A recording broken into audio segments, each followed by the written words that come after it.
Assalamualaikum warahmatullahi wabarakatuh.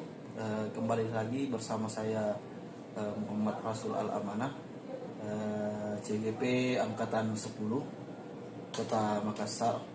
Dan hari ini saya akan melakukan tahap supervisi akademik, yaitu pra-observasi, observasi, dan pasca observasi. Jadi di sini saya ditemani oleh guru SD Sudirman II, yaitu Ibu Nungki Ardia Cahyani. Dia selaku guru kelas dan saya akan melakukan supervisi akademik kepada beliau.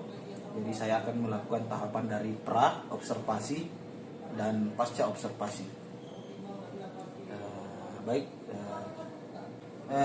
Assalamualaikum warahmatullahi wabarakatuh. Selamat siang Bu Nungki. Ya, siang. Jadi hari ini saya akan melakukan tahap supervisi akademik. Jadi tahapan pertama itu ada pra observasi yang akan kita lakukan sebentar. Kemudian saya akan mendampingi Ibu dalam melakukan observasi. Setelah itu kita melakukan refleksi atau melakukan pasca observasi. Jadi kita akan melakukan tahapan pertama dulu. Saya akan mengajukan pertanyaan-pertanyaan tentang bagaimana pembelajaran Ibu ke depannya. Oke. Pertanyaan yang pertama, Bu, apa tujuan pembelajaran Ibu yang akan Ibu capai? Baik.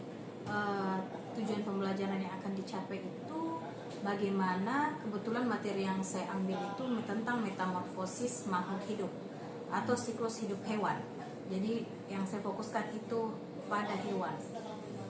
Tujuan pembelajarannya itu bagaimana siswa mampu mengetahui apa itu metamorfosis sempurna dan metamorfosis tidak sempurna. Yang kedua, tujuannya bagaimana mereka mengerti atau mengidentifikasi tahapan-tahapan siklus hidup pada hewan. Ya. Jadi tujuan pembelajaran Ibu ini yang Ibu ambil itu berhubungan dengan IPAS ya, Bu? Iya. Jadi pertanyaan selanjutnya itu, Bu, dari tujuan Ibu, area yang Ibu akan kembangkan atau area yang akan kita capai pada murid itu, Bu, di mana, Bu? Oke, baik. Area yang ingin dicapai itu bagaimana siswa mampu mengetahui tahapan siklus hidup pada hewan. Jadi tapi hewan yang saya fokuskan itu hanya beberapa saja. Berhubung waktu yang sangat sedikit, jadi hewannya itu katak, kupu-kupu, ayam. Ya. Jadi bagaimana siswa mengetahui dari awal mula atau tahapan hidupnya itu katak, dari telur menjadi berudu, lalu menjadi katak muda, katak dewasa, dan lain sebagainya. Ya. Jadi bisa saya simpulkan dari area yang akan Ibu kembangkan ini tentang pengetahuan makhluk hidup ya, Bu. Jadi ada tahapannya begitu. Kemudian setelah area pengembangan itu, bagaimana strategi Ibu mencapai tujuan tersebut? Apa yang Ibu siapkan melakukan strategi tersebut? Strategi yang saya akan lakukan ke depannya itu membagi kelompok.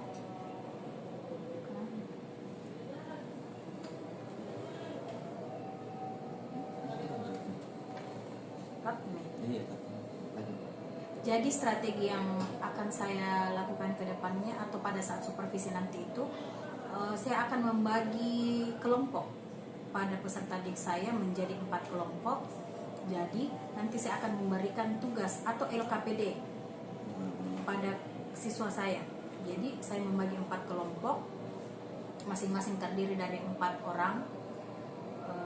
Lalu bagaimana dia berdiskusi, mengerjakan tugas yang saya berikan dengan menyelipkan sedikit ice breaking dan lagu tentang metamorfosis pada hewan atau siklus hidup pada hewan. Jadi bisa strategi yang Ibu lakukan ini dia seperti berdiskusi, kemudian masing-masing melakukan perannya, seperti itu ya, Bu? Iya. Oke. Kemudian, Bu, media yang ibu gunakan pada saat pembelajaran itu media apa? Oke, baik. Media yang saya gunakan itu ada laptop, LCD atau proyektor, speaker, dan LKPD-nya. Nah, LKPD-nya itu kertas. Di dalam kertas itu ada gambar hewan yang akan dia kerjakan nanti. Jadi kertas dia akan menggunting sesuai bentuknya, ya. Jadi ada hewan kupu-kupu, katak, dan ayam. Jadi setelah menggunting, jadi masing-masing kelompok itu terdiri dari 4 orang. 4 orang ini itu memiliki peran. Ada yang menggunting, ada yang melipat sesuai tahapannya, dan menempelnya di LKPD yang saya bagikan. Cukup menarik media yang ibu sudah siapkan.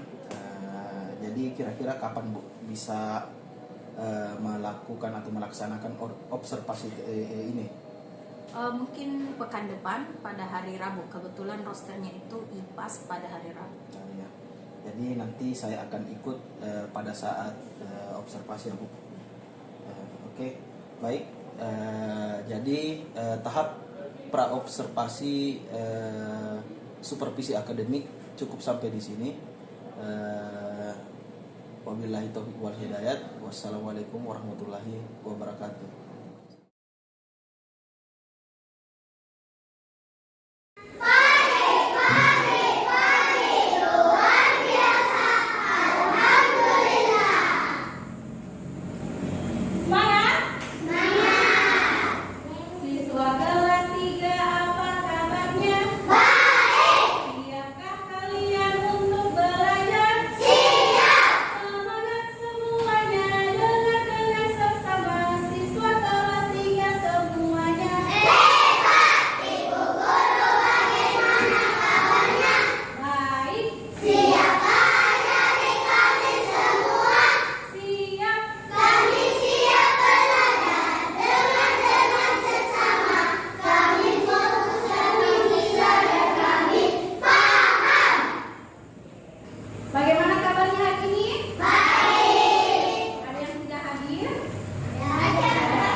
Ada yang bertelur, ada yang melahirkan,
Perhatikan, setelah jadi kalian lipat seperti ini.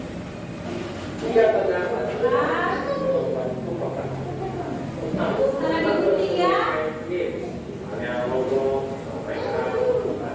Dia sudah menjadi bagian dari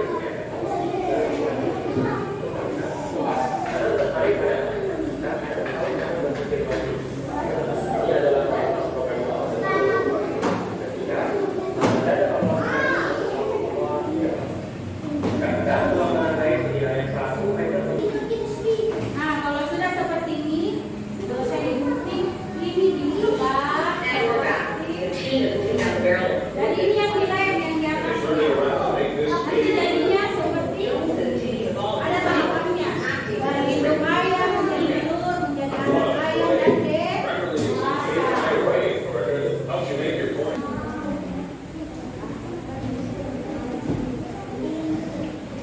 Iya.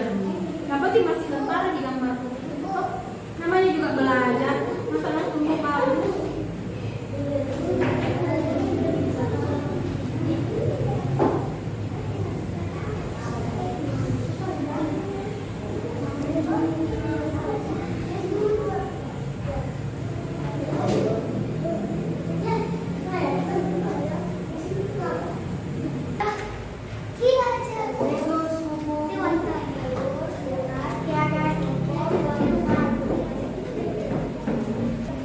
Oke, Bapak Is. Oke, yang lain perhatikan.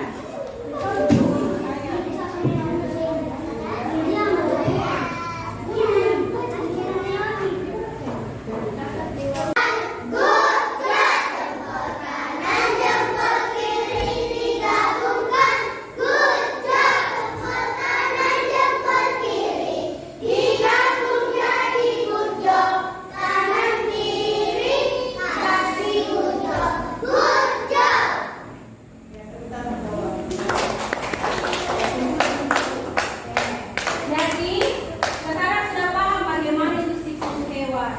Jadi, siklus hewan misalnya pada ayam. Dari ayam dewasa, dia bertelur. Setelah bertelur, diorami oleh induknya, lalu menetas. Menetas menjadi anak ayam. Anak ayam bertumbuh, makan, bertelur, ya.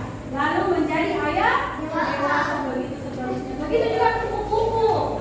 Kupu-kupu, kandang, kucing.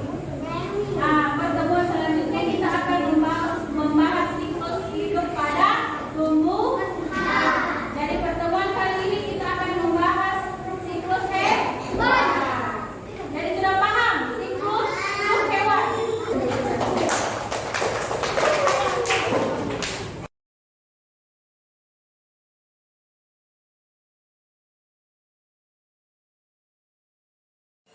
Ya, Bismillahirrahmanirrahim. Assalamualaikum warahmatullahi wabarakatuh.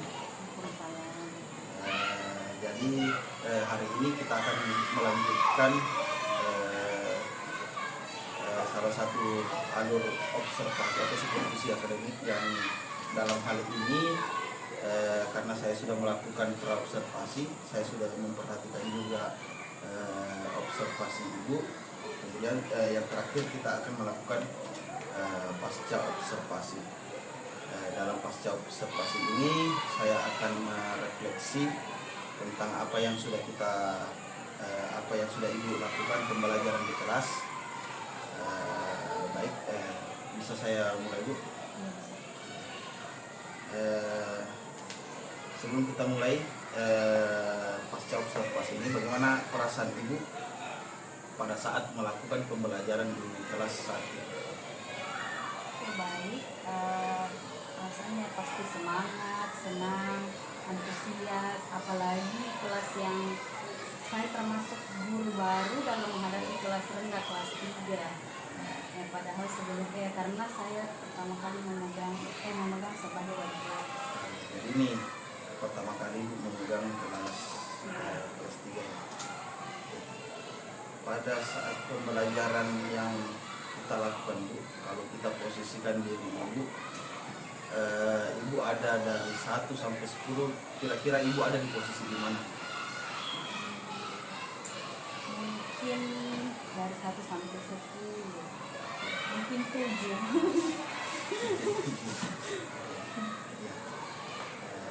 Dapat itu sebenarnya juga bisa menjadi motivasi untuk kedepannya.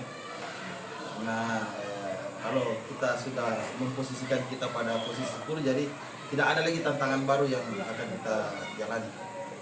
Oke. Kemudian apa rencana tindak lanjut ke depan agar pembelajaran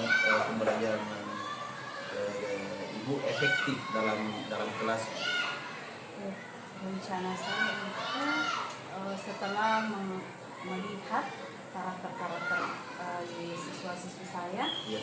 Mungkin dari pembelajaran sebelumnya kan saya jarang dan kurang memberikan seperti ice breaking, Ya.